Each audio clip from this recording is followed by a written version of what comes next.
This is Critical Nonsense, our high-lowbrow show about culture, science, and tech. This week, Joey asks me about how we learn.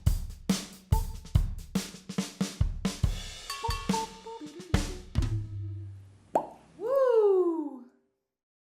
Parents just don't understand. And this is what a Joey sounds like. And this is what an executive producer in Fresh Princess, Jess Vander, sounds like. Hi, this is Jess. Of Bel Air. Of Bel Air. Jess. Billy. Yeah. I want to talk to you about learning. Ooh, and I love learning. being social apes and screens. I've seen a few things in the past week. There was, I saw part of someone named Dr. Jared Cooney Horvath.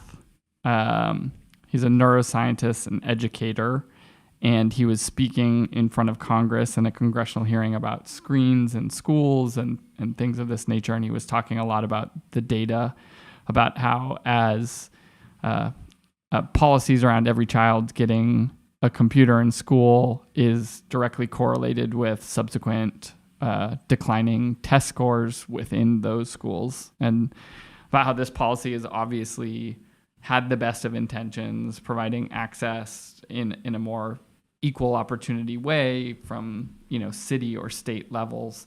But the learnings are pretty clear that it doesn't work. And also recently, Sweden has also been instituting policies around the reduction of screen usage in school. I think for similar reasons, the data is sort of pointing that screen usage is impeding the learning process. And some of what Dr. Horvath was speaking about was like for, literally millions of years as social apes, we are trained to sort of observe other social apes do things. And there's just like a way in which we are evolutionarily built to learn. But with screens, even if you provide the same material, there is just something about that process that is not ingrained into our sort of neuroanatomy and neurophysiology, whatever it is. And there have been like a ton of battles recently about learning, about screens in schools, about phones in schools, about age for which children should be able to get phones, lots of data coming through. And it's interesting that this is starting to gain steam in an age where we're also contending with AI learning. What are the relationships that people have? Like, what is the utility of gaining knowledge when machines have knowledge? Like, there's a lot sort of embedded in this. But that fundamental question of like, what does our evolutionary history and the way that we were designed, in the millennia prior to the past, let's call it not even about 80 years of having computers in the way in which we would think about them. And so my question for you, Jess, is how should we learn beyond school? Beyond school or beyond screen? Beyond school. I'm just thinking like, it feels like this has a lot of relevance to work as well, right? Like assuming we are continuing to scale up beyond school. Maybe, we could talk about like the school policy discussion, but I'm curious how you think about your own sort of learning cycles and development cycles as you learn new things now years after being out of any sort of formal schooling. Well, that's interesting because even in or at work, how much we're thinking about what we're doing as learning versus applying what we already know is kind of different, when in theory, especially in our line of work, you're doing a bit of both all the time. And totally that, right, like right. you're observing someone who has built a skill so that you can get that skill, right? Right. But I think that that first piece of things of like, well, you have to realize that this is a learning thing that's happening for you even to care about setting yourself up well to learn. If you're not thinking of it as learning, then you maybe don't care about, it's like, why would I, if I'm not thinking about it as learning, like, why would I take the extra time to write something down by hand when it is so much more efficient for me to take notes on a computer or something like that? Yeah, it is interesting to think about how do we frame work, because the different cultures do that differently, right? Like Japan has historically and still, maybe not sort of in all places, but like an apprentice master type of orientation, like learning through apprenticeship on the job to become sort of an expert in a thing, as like one example where it is like you are working with the understanding that you don't know how to do the thing yet, but you are getting the experience to know how to do that thing on the job.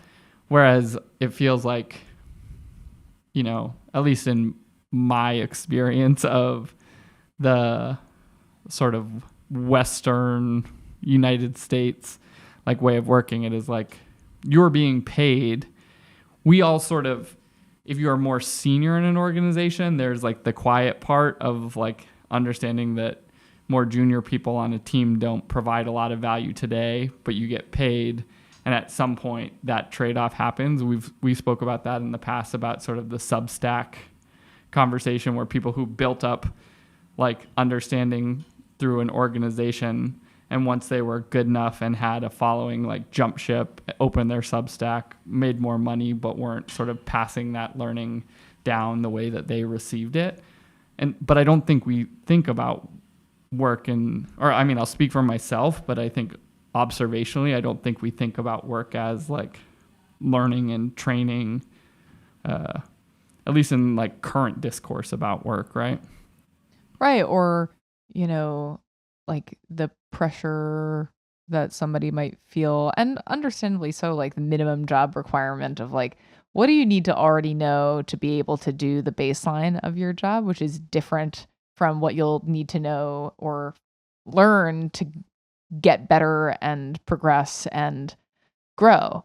And so it's like part of that is maybe just not even thinking so hard about like the process of that trajectory. It's like, how do you expect that's going to go? It's not like you just like put in your time long enough and nothing's changing, but something is going to happen differently to you. In theory, you have to be adding some kind of new value or maybe per my belief, you might have had it in you all along and you just haven't had much practice, but I don't know, whatever you want to call it, I guess that's learning, right? Yeah.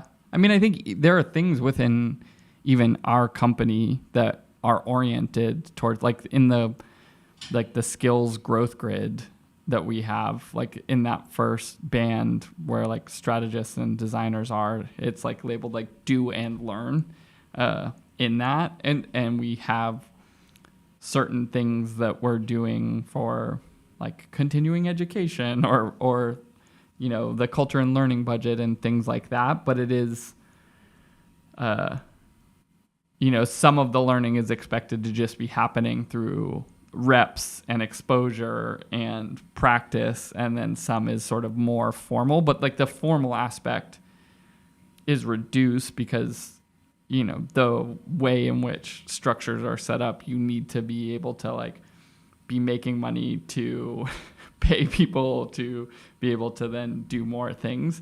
And so it is like a little bit stilted in some ways, but I don't know, you know, like I could imagine, I even overheard someone having a conversation when I was on vacation, which I don't know that I agree with it across the board, but they were talking about how a bunch of like the big banks are starting to try to recruit people out of high school instead of college so that they can like just train them, like go to JP Morgan University or Goldman Sachs University instead of going to a school.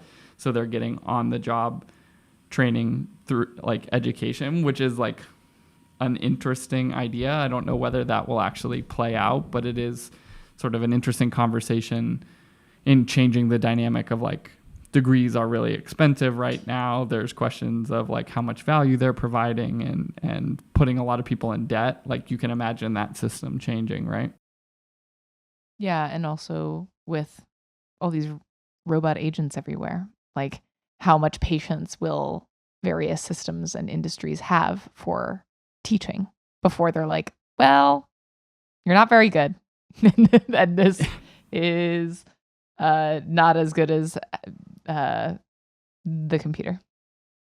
Yeah, I mean the directive within sort of AI systems, like to be able to direct an agent, as an example that you spoke about, right, requires a like degree of knowledge and understanding that supersede, like you have to be able to direct them to do complex things, right, orchestrate the behavior. And if we assume that sort of pattern progresses, there are many questions underlying that, but like for the sake of this discussion, let's assume that progresses. You need to have a degree of understanding to be able to direct them to do coherent things that you want, to evaluate the outputs, like all of those things, which is it sort of forces people directing agents to basically jump over the junior stage of like going into any career field, which is challenging, right?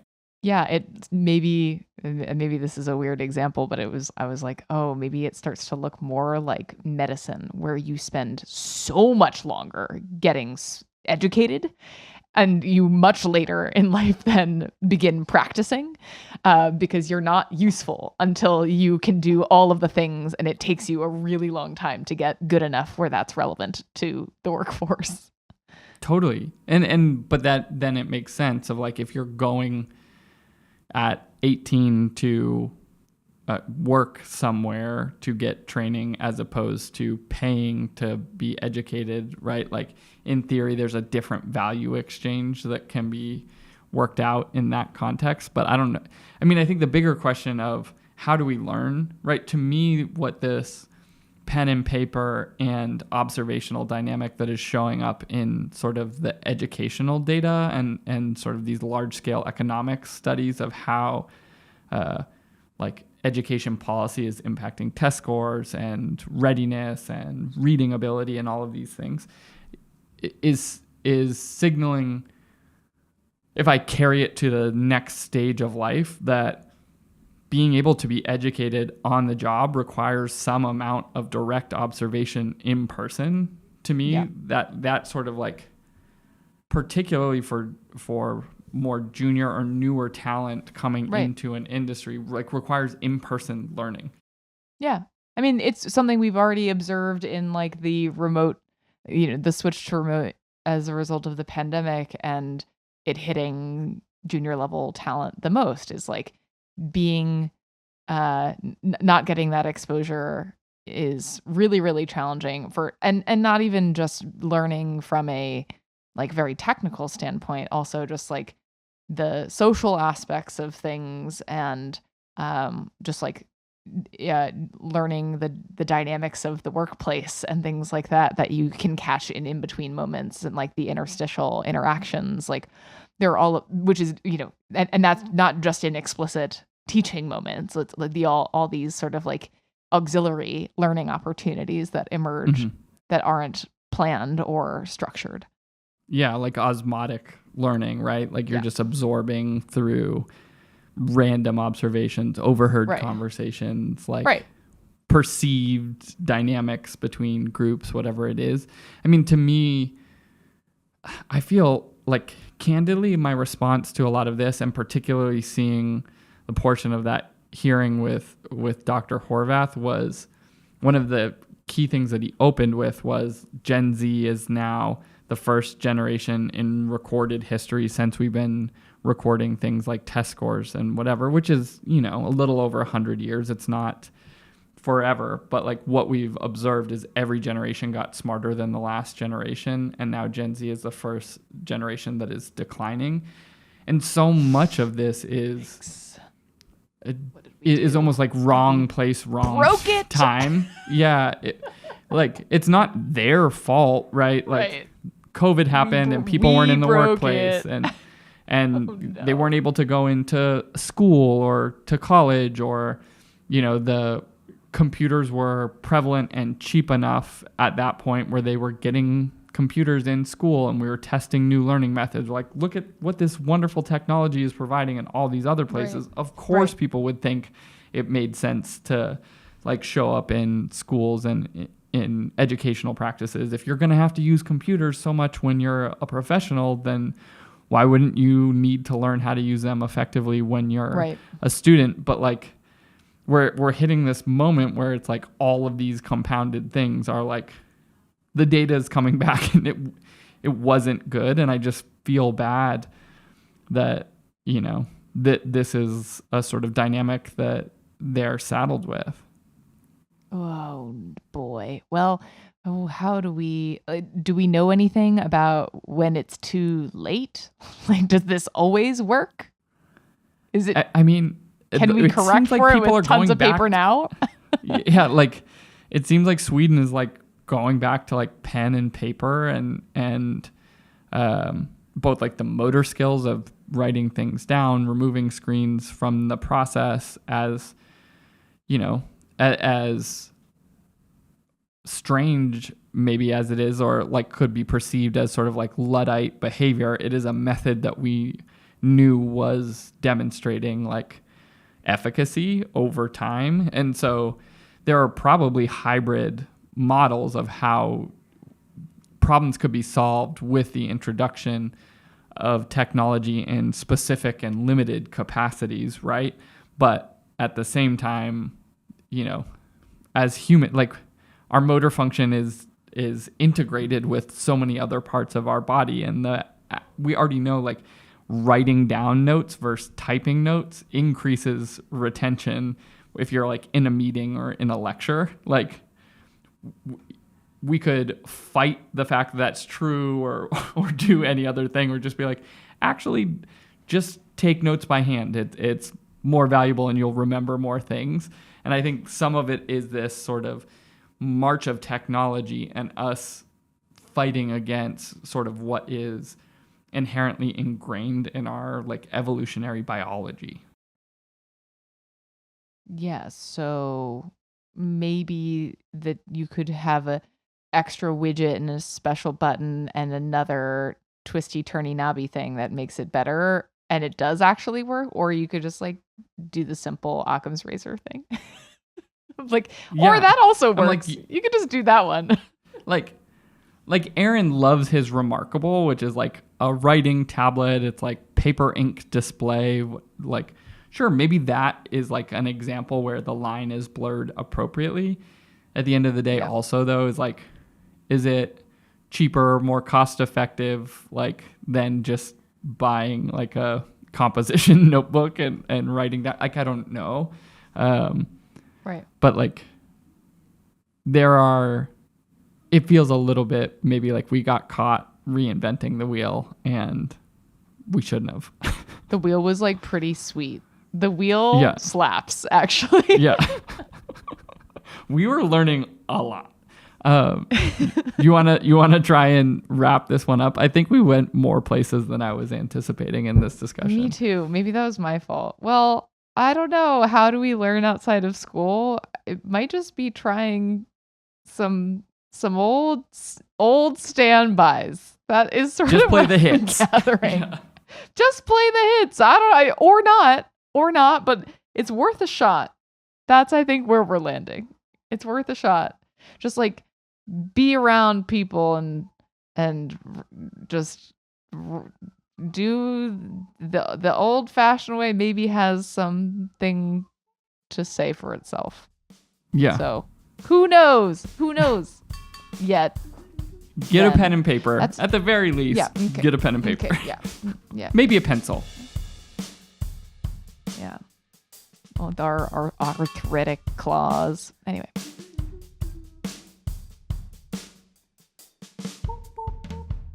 Critical Nonsense is a Sylvain production. brought to you by Osmosis Jones, which is a thing that I recall from a time. A Chris Rock. Remember that guy? cartoon? Yeah. I don't remember if it was good or not. I think it was like just outside of my window. Either. I don't know that it did what it was intending to do. We'd like to thank our executive producer and Pixar character, Jess Vander. You're welcome. We'd also like to thank sound engineer and the doctor of this show, Alex Contel. We'd like to thank programming coordinator and my favorite Luddite, Les Jacobs. And thanks to our production crew and the team known for Schoolin' Life, Sarah Gilbert, Nora Mestrich, Christy Jensen, Amanda Medina, and Amy Waters. As always, thanks, Elen. Thanks. Special thanks to the wheel. Yeah, like the wheel. Just rolling. Just roll. I mean, it's a pretty good one.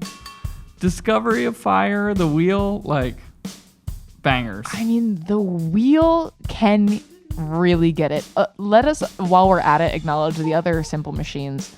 Lever, pulley, inclined plane, which always, I thought that was a cop-out, but it really did do some things. That covers like a, I was going to say, does Screw. inclined plane cover wedge or not? No. Inclined plane, different than wedge. Wedge is more like to split apart. Inclined plane is to roll up. It's ramp. It's basically ramp. They should have called it ramp. Are there others that we miss? What do you say? Pulley, inclined plane, wedge, wheel, lever, screw. Wheel, Screw has lots of uses. Underappreciated screw. Really fascinating stuff. Yeah. Frankly. You know. And then tools got like axle, really interesting and axle. Axle's part of wheel. Wheel and axle go together, I think. Got it. Sort of. But then and then if those are the simple machines, then machines got more complicated. But these are all machines that you could make with like wood and effort. Wood and effort. And maybe a little string for the pulley. And maybe a bit of exposed ore if you got it. Right, but you can really put that together with minimal effort. And then tools got more interesting from there, but what can't you do with a wheel? I saw a thing this week that someone in, I believe, Turkey had invented the steam engine like 200 years before it's sort of typically credited with, but it was used exclusively as like a doner kebab turner. Amazing. It was like, this is a single-use appliance, and then people were like, wait a minute. Yeah, it's like the the spit turner. That would be like if like the banana slicer or like those like hyper specific kitchen tools. It's like, wait a minute, what are we doing? Why can't we put this everywhere? I got this stuff. I really need to move far. Have you considered the doner kebab spinner? It might be like, did I just invent the train and a way to cook kebab at the same time? If we just put the doner kebab spinner on top of wheels. Yeah. And someone just sat on there like, now we're cooking. We could move a lot of heavy goods. Like, yeah, it's crazy. Someone was just sitting there in Turkey for 200 years and everyone's like, I mean, this is a great spin. I don't know how prevalent its use was or not, but it like, I was like, this is cool and also sad that it like didn't get its due. Or that person doesn't get credit for inventing the steam engine. Well, anyway, do we know who that person's name is? I don't. Let's try to see if we can honor them quickly.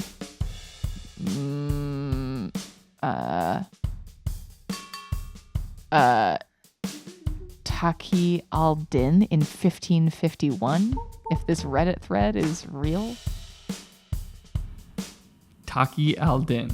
We'll remember you, Taqi. We'll remember you. All right. Well, hot doner and Takis. How dare I? That is that. On that note. On that note. Okay, bye. I will see myself out. Love you, Mina. Bye.